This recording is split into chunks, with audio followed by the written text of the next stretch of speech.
Well, everything's together on this 4630, and my father went down to eat lunch. I'm actually going to film this on, today is Monday.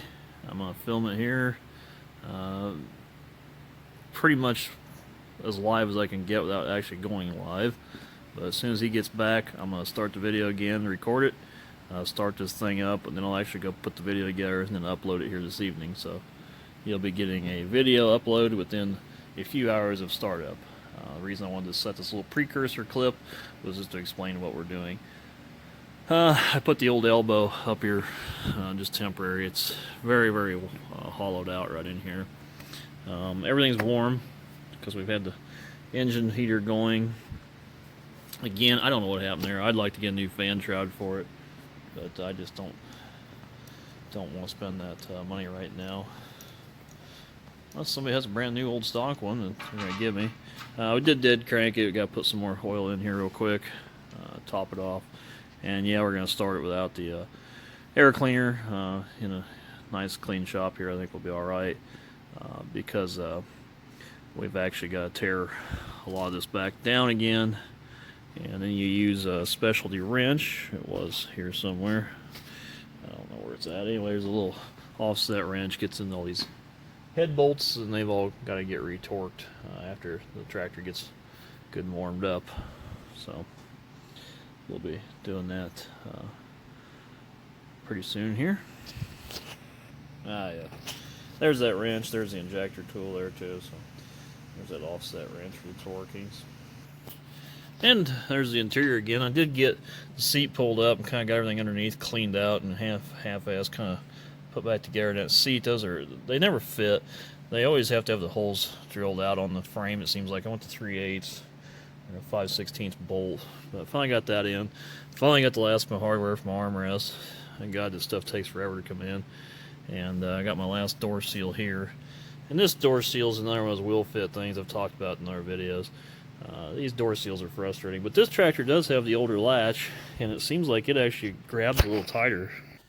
See, I was able to shut that quite easily. You got this latching system there, but you can see along this edge here how that seal really presses in there nice and tight.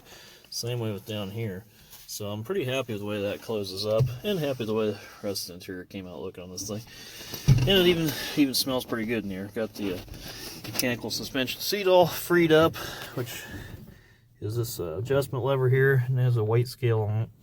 Anyway, everything's looking pretty good in this tractor, so stay tuned here for the next clip, which will be the startup. It's probably just going to be Dad and I talking and looking for leaks and things, but stay tuned for that. Are you ready for this or what? Alright.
This dash, I need to work on some ground wires because I was messing around in there and I knocked a couple things off.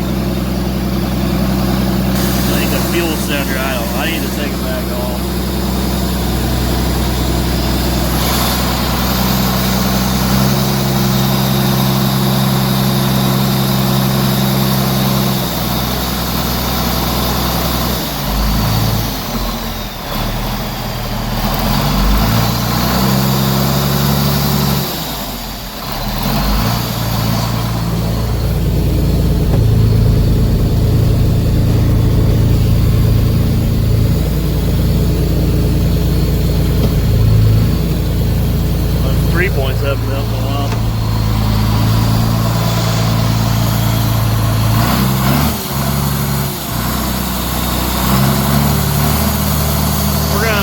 Retorqued here, and then we're gonna actually reassemble it. The next thing we'll have to do is probably let it sit so we can take it out and break it in.